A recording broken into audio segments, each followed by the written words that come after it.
Olá, internet! Sejam muito bem-vindos a mais um vídeo aqui no canal. Hoje eu trago pra vocês a review do arco 11 de Ultimate Homem-Aranha, que é Celebridades.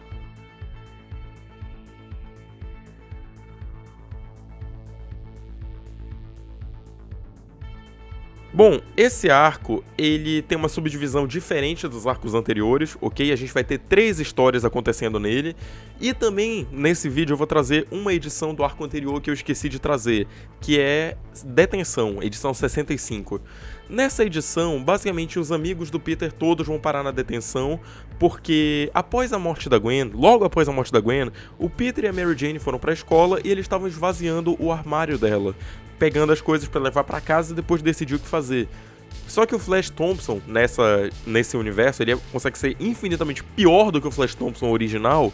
Ele é um baita de um babaca, ele fica ridicularizando a morte da guria, tipo assim, ah, legal, coisa de graça pra roubar, e falando aí, ah, tá, beleza, parabéns, hein, Parker, você deixou mais um morrer, e esse tipo de coisa. Acontece que todos os amigos dele se envolvem numa mega briga ali no corredor da escola e vão parar na detenção. Tem também o fato de que o Peter deu uma cotovelada na cara da coordenadora, mas isso é detalhe. Enfim, essa edição, ela mostra que o lance que o Flash queria de fato falar pro Peter não é que ele era gay ou nada do tipo. Ele queria ver se o Peter conseguia ajudar ele a chegar na Gwen. E isso é bem triste porque o Flash, ele poderia ser uma pessoa melhor, só que ele não consegue deixar de ser babaca. Ele não consegue deixar essa carcaça dele pra ser uma pessoa melhor. Então ele continua sendo um bosta com todo mundo. E isso acaba rendendo um ótimo diálogo do Peter falando o seguinte sobre o Flash. Ele não é uma boa pessoa. Ele nunca vai ser uma boa pessoa. Ele é uma pessoa ruim. Eu conheço o mundo real. A gente acha que aqui na escola, ah, tudo bem, ele faz bullying com as pessoas. Só que esse é o lance. A gente deixa essas pessoas passarem. Todo mundo dá um tapinha nas costas e aprova a atitude dele. E aí ele cresce pra ser um baita de um babaca, de um bosta, que acha que pode pisar em todo mundo. E quer saber, Kong? Tu também vai ser um cara assim. E, cara, é bizarro, porque o Peter, nesse momento específico, no Ultimate no geral, tu consegue perceber a forma como o Peter tá se tornando um cara amargo, um cara meio triste. E ao mesmo tempo é bom de ver porque ele é balanceado com um cara jovem. Ah, ele começa nesse título como um cara super empolgado. Poxa, eu vou fazer a coisa certa, ok, eu perdi meu tio, mas eu posso fazer a diferença. Ele bota a roupinha dele e vai agir como herói. Só que aí tu vai vendo que essas coisas vão tomando ele e aos poucos ele vai desanimando, sabe? Ele vai perdendo gente, ele vai perdendo coisas da vida dele que ele queria manter e aos poucos ele vai murchando a chama que mantém ele sendo herói. Só que ainda assim isso não impede ele de ser herói de vez, porque nessa mesma edição a gente vê que por mais que ele queira desistir de tudo, ele não consegue. Tá dentro dele essa vontade de querer ser herói. E é interessante porque essa edição é basicamente uma releitura de Homem-Aranha Nunca Mais, só que de um jeito um pouco mais breve e menos dramático do que a original. Porque a original tem todo um apanhado de eventos, tem toda uma lore, tem toda uma motivação por trás que faz o Peter querer continuar sendo herói, entendeu? Tem toda uma motivação ali por trás que bota o tio Ben, as pessoas que ele deixou pra trás, as coisas que ele não consegue deixar de fazer, que fazem ele voltar a ser herói. Só que no caso do Ultimate, ele vai lá e ele de fato impede um assalto, ele bota uma máscarinha improvisada, vai lá, dá uma dura nos vilões, nos assaltantes no caso, fala pra eles, cara, é isso que tu quer pra tua vida? Tu quer apodrecer na cadeia? Pelo amor de Deus, tem inúmeras outras coisas que tu pode fazer, mas tu prefere ficar batendo em alguém na rua? Pelo amor de Deus, vai se tratar, desgraçado. E aí o Peter percebe que ele não consegue abandonar esse manto e ele volta a ser o Homem-Aranha. Agora sim, bora pro arco principal. Bom, esse é simplesmente um dos piores arcos do Ultimate Homem-Aranha. Eu não duvido nada que daqui pra frente que começa a decair o nível das histórias. Cara, eu não sei o que o Brian Michael Bendis estava fumando nessa época, eu não sei o que aconteceu com a família dele, o que estava passando na cabeça desse cara. Mano, essa primeira sub-história, esse primeiro sub-arco, é simplesmente uma das coisas mais pavorosas que eu já tive o desprazer de ler. E olha que eu já trouxe potestade e pecados pretéritos pra esse canal. O Wolverine entra no corpo do Peter e o Peter entra no corpo do Wolverine. Eles trocam de mente. Tu muito provavelmente já ouviu falar dessa história, porque ela é uma das histórias mais escrotas da Marvel, tá? E, tipo, eu não vou me prolongar muito aqui. Basicamente, o Peter acorda no corpo do Wolverine, o Wolverine acorda no corpo do Peter, eles estranham onde eles estão, o Wolverine tenta assediar a Mary Jane, o que acaba rendendo uma percepção muito estranha sobre o Wolverine ser meio que pedo... eu não vou completar a frase porque senão o YouTube vai dar ruim aqui, mas vocês pegaram a ideia, eu espero.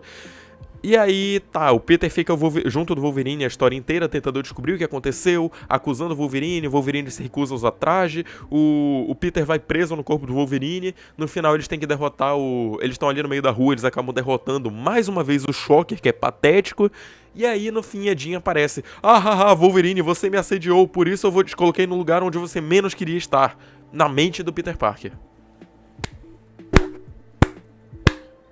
Brian Michael Bendis, roteiros. Ok, segundo subarco. Agora sim é um arco de fato interessante, é o arco do Tocha Humana. O Tocha Humana no universo Ultimate, pelo menos quando ele aparece nas HQs do Homem-Aranha, né? Ele é um cara super gente fina, igual o Tocha Humana original, só que a diferença é que ele não é uma celebridade igual o Tocha Humana do universo principal. Porque o que difere aqui não é a persona do Johnny, o que difere é o quarteto em si. No universo original, o Quarteto Fantástico acaba virando uma equipe de super-heróis mundialmente famosa, e isso favorece e muito a vida do Johnny. Ele faz propaganda, ele pega a mulher, ele tem um monte de carro, ele tem um monte de coisa. Só que o Johnny do Ultimate não consegue nada disso, apesar de querer muito, porque o quarteto do Ultimate é uma equipe de cientistas. Ponto. Eles não viram heróis. Eles fazem missões, eles salvam o mundo, definitivamente, mas eles não são uma equipe de super-heróis mundialmente famosa. Eles fazem missões com contratos governamentais. Então não dá pro Johnny pegar e se valer disso pra pegar mulher, pra aparecer. Por conta disso, e também pelo fato de que o pai do Johnny e da Sue ainda tá vivo, ele tem que ir pro ensino médio, ele tem que terminar o ensino médio. E aí ele acaba indo pro Midtown. No Midtown, ele acaba conhecendo a galerinha ali, tipo... Ele tá meio introvertido ainda, ele não se aproxima muito de geral. Só que a Liz, a amiga do Peter, ela fica muito interessada no Johnny. E ela pede pra Mary Jane fazer a boa lá pra ela. A Mary Jane vai, convida o Johnny pra ir pra praia, tal, pra eles se divertirem. Vai todo mundo, o Peter, a Mary Jane, a Liz, o Flash... Não, o Flash não, acho que o Kong vai. Eu não tenho certeza de todo mundo que tá lá. E o Johnny acaba indo. E é muito divertido, tipo, pô, todo mundo na praia, dia de folga, coisa que o Johnny nunca tinha feito na vida. Só que aí, durante a noite, onde eles estão ao redor de uma fogueira, contando histórias e tal, o Johnny começa a falar sobre como ele admira o Homem-Aranha, como o Homem-Aranha é um grande herói, porque ele bota uma roupinha colada e sai pra salvar as pessoas. O Johnny realmente é fã do Homem-Aranha no universo Ultimate. É muito legal ver a forma como o Peter inspirou o Tocha Humana nesse universo. E aí o que acontece? Enquanto o Johnny tá ali falando, ele deixa a mão dele se aproximar demais da fogueira. E o que acontece? O corpo dele começa a atrair o fogo pra si. Ele começa a pegar fogo. Só que, tipo, pra ele não tem nada demais. Pro resto do pessoal, ele é um mutante, todo mundo fica apavorado, em pânico. Porque um dos detalhes mais legais do universo Ultimate, que não é um negócio muito explorado no universo principal, é o fato de que todos os heróis deveriam ser tratados como os mutantes. O racismo contra mutante não deveria ser só contra mutante, porque teoricamente todos os heróis são mutações. Então se as pessoas vão ter medo de alguém, tem que ter medo de todos os heróis, não só dos mutantes. Teoricamente todos os heróis são o próximo passo da evolução humana, entendeu? Tirando o Capitão América, que é um herói de guerra. Mas enfim... Todo mundo ali na fogueira fica com medo do Tocha Humana. Tanto é que até a própria Mary Jane dá uma pequena surtada ali, que ela fala, faz alguma coisa, eu vou tacar teia no maluco, ele não tá atacando ninguém. Não faz sentido. O Johnny, quando ele vê que todo mundo fugiu dele porque ele pegou fogo, ele fica super frustrado, ele não quer mais ir pra escola e tal. E acaba que no dia seguinte ele volta lá só pra falar, pô, eu queria falar com a Liz, tá ligado? Pô, eu gostei dela, eu queria trocar uma ideia com ela. Só que ela ficou com medo de mim. E a Mary Jane, cara, foi mal, mas ela tem problema com mutante, entendeu? Ela é mutante fóbica. Ela odeia a raça mutante. Eu sei que tu não é mutante, mas é difícil explicar isso pra ela. Mas tudo bem, eu vou falar pra ela aparecer em tal lugar que tu tá pedindo. Acaba que a Mary Jane manda o Peter ir lá falar com o Johnny, porque o Johnny é super fã dele. E aí o Peter tá lá trocando ideia com o Johnny. Pô, cara, então, sinto muito que aconteceu isso, né? A guria ficou bolada contigo, mas, pô, faz parte da vida. Quando o Peter tá tentando construir uma lição legal ali, acaba acontecendo um incêndio num lugar próximo e ele vai tentar salvar as pessoas. Só que o Johnny vai atrás. O Johnny acaba percebendo que é um negócio muito satisfatório é ajudar as pessoas. E o Peter aproveita pra encaixar a lição de vida dele. Ok, tu perdeu a guria, tu perdeu teu casaco que tu tava reclamando, mas em compensação tu ajudou as pessoas. Se tu quer ser um herói de fato, é esse tipo de cenário que tu vai enfrentar todo dia. Aí o Johnny, tá, mas isso vale a pena? O Peter, definitivamente. Esse é o fim do arco do Tocha Humana. O Tocha Humana queria ser um garoto normal e ele percebe que ele pode ser um grande herói um dia, se ele se dedicar. Pra fechar com chave de ouro essa review, entra agora o único arco que importa em toda essa história aqui, toda essa review. O resto foi só participaçãozinha ruim, incluindo Wolverine, e divertida, incluindo Tocha Humana. Mas essa daqui é a única que de fato contribui pra narrativa do universo Ultimate. Beleza? O arco do Doutor Estranho, ele tem uma pegada muito interessante, porque o que acontece?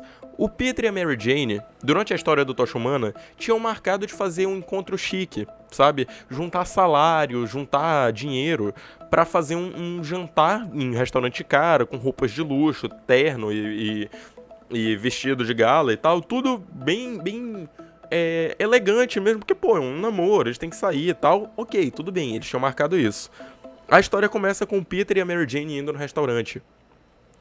E aos poucos a Mary Jane vai perguntando do Peter, então, como é que foi teu dia? O que rolou? Aí o Peter, então, eu tava lá na escola, eu tava meio bolado, vendo a cadeira vazia da Gwen, começou a me dar uma ansiedade, eu comecei a vagar pela cidade. Eu lutei contra o Deathlock, eu ajudei os Supremos, apesar dos Supremos serem babacas, e eu não entendo porque que adultos são tão babacas. Eu ajudei os caras e eles não deram nenhum obrigado, mas enfim. Quando eu fui pro Clarim, o Jameson tava me esperando porque queria que eu começasse meu trabalho de campo junto do Ben Urich, né, que é o repórter mais aclamado ali do Clarim, depois do Jameson e do Robbie. Ok. Eles tinham que investigar o novo Doutor Estranho, que é filho do Stephen Strange original, que desapareceu vários anos atrás e ninguém sabe como e pra onde que ele foi. O que acaba confirmando que o Doutor Estranho do universo Ultimate é filho do Strange original, não é o verdadeiro, entendeu? Não é o Stephen Strange, é o Stephen Strange Jr. Mas ok. O Peter vai lá, né, chega no Sanctum Sanctorum, junto do Ben Urich, e ele percebe que o Wong tá meio esquisito. Ele não sabe quem é o Wong, ele só vê um mordomo lá, mas eu tô resumindo aqui pra vocês que é o Wong. Ele chega lá, o Wong, não, meu mestre não tá aqui, não, pum, bate a porta. O Peter percebe que tem alguma coisa errada acontecendo e ele volta lá como um Homem-Aranha. Ele estoura a janela do Sanctum e quando ele vê, o Wong tá fazendo um ritual ali que o Peter não entende e acha que o Wong é o vilão da história. Então acaba que ele apaga o Wong e nesse processo ele acaba sendo possuído pela entidade que tá possuindo o Doutor Estranho. E aí, quando ele tá contando tudo isso pra Mary Jane, ele acaba percebendo que ele nunca chegou a acordar do pesadelo. Ele ainda tá preso na historinha que o vilão Pesadelo criou ali. E tipo, é horrível, porque o Peter revive os piores pesadelos. Ele vê o Tio Ben, ele vê a Gwen, ele vê o Harry, ele vê a Mary Jane, ele vê a Liz, a Tia May, ele vê todo mundo morrendo. Todas as pessoas que morreram, que ele magoou, e as pessoas que ele ainda acha que vai matar. Então assim, enquanto ele tá preso naquele limbo espiritual e o bosta do Stephen Strange Jr. tá tentando encontrar o feitiço certo pra libertar o Peter, ele fica fugindo da própria cabeça e fica se atormentando, achando que ele vai custar a vida da Mary Jane, que ele vai custar a vida de todo mundo que ele ama. Dentro do pesadelo, a Mary Jane mata o Peter. Ela pega a adaga dela pra matar o Peter, falando, se eu não te matar, tu vai me matar primeiro. Tu tem que morrer, senão eu vou morrer por tua causa. Se tu quer me mata logo. Imagina, tu, que é um adolescente, tá? Tu tá lá nos teus 15, 16 anos. Tu tem uma família, tu tem uma namorada, e por tua culpa, o teu pai morre. Beleza? Tu já começa a ficar atormentado. Tu ganha uma irmã adotiva que te odeia porque de alguma forma tu tá ligado à morte do pai dela. Ok? E ainda por cima, tua irmã adotiva morre também. E aí tu tá no meio de um pesadelo, vendo a tua namorada falando na tua cara que tu vai custar a vida dela. Cara, isso quebra qualquer um. Qualquer um. O Peter, quando o Strange finalmente acorda ele do pesadelo, o Peter tá em choque. Ele fica desesperado, ele não sabe o que fazer. E é interessante porque ele já teve no Sanctum Sanctorum, ele já conhece o Doutor Estranho. Só que o Strange apagou a memória dele pra ele não lembrar que teve lá por causa de um rolê que aconteceu num Ultimate Team Up lá da vida que, dane-se, não faz sentido, não importa. O Peter, ele fica tão traumatizado que ele não atende a Mary Jane. A Mary Jane tá ali batendo na porta dele, porque tipo, pô, hoje era o nosso jantar chique, e o Peter nem responde. Ele só fica encolhido na dele, sofrendo o fato de que, apesar de que aquilo foi um pesadelo, de que era uma Mary Jane que não existe falando que ele ia matar ela não deixa de estar certa. O Peter realmente acha que se ele continuar fazendo o que ele tá fazendo, a Mary Jane vai morrer. E isso vai culminar no arco seguinte, que é o arco do Duende Macabro, com o retorno do Harry Osborn. Mas isso é história pra outro vídeo. Eu espero que vocês tenham gostado da review de hoje, tá bom? Essa review, como eu falei, ok, ela não foi tão curta assim, mas ainda assim, ela não tem muito conteúdo, tá? Ela é bem fraquinha em questão de história e narrativa, porque não acontece praticamente nada. Só que o lance é que eu tenho que trazer review do Ultimate, né? Porque eu sou o único cara no Brasil inteiro que faz isso. E eu sei que vocês gostam pra caramba. Portanto, se tu gostou, por favor, se inscreve no canal. Clica no sininho pra receber notificação, tá bom? E eu tenho que fazer um pequeno adendo aqui pra vocês, que é o seguinte. As reviews do Ultimate vão acontecer semana sim, semana não, daqui pra frente, tá bom? Porque eu vejo que vocês cobrem quase todo o vídeo. Eu tinha que ter uma periodicidade estabelecida e eu finalmente cheguei num consenso, tá bom? A cada 2 semanas vai ter review do Ultimate. Uma semana com Marvel Saga, contando as histórias do Peter do universo principal na fase do Michael Straczynski, e outra semana review do Ultimate pelo Brian Michael Bendis, beleza? Conto com vocês na próxima review, no próximo vídeo. Vejo vocês ainda essa semana e tchau! Conto com vocês no próximo vídeo, na próxima review, na próxima crítica, no que for. Vejo vocês ainda essa semana. Até a próxima e tchau!